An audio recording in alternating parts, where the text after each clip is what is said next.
স্ত্রীর অনুমতি ছাড়া স্বামী যদি এই 3টি কাজ করে তাহলে ওই স্বামী জাহান্নামে চলে যাবে। এটা আমার কথা নয়, রাসূল কারীম সাল্লাল্লাহু আলাইহি ওয়াসাল্লাম বলেছেন স্ত্রীর অনুমতি ছাড়া কখনো যেন কোনো স্বামী এই 3টি কাজ না করে। অত্যন্ত গুরুত্বপূর্ণ জিনিস।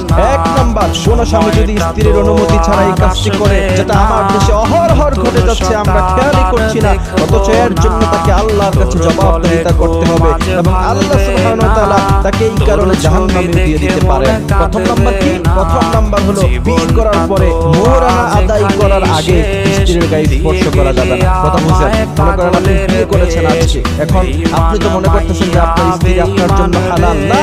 যতক্ষণ পর্যন্ত আপনি আপনার স্ত্রীর মোহরানা আদায় করবেন না, ততক্ষণ পর্যন্ত তার অনুমতি ছাড়া তার গায়ে স্পর্শ করা আপনার জন্য সম্পূর্ণভাবে হারাম করেছেন বাবা।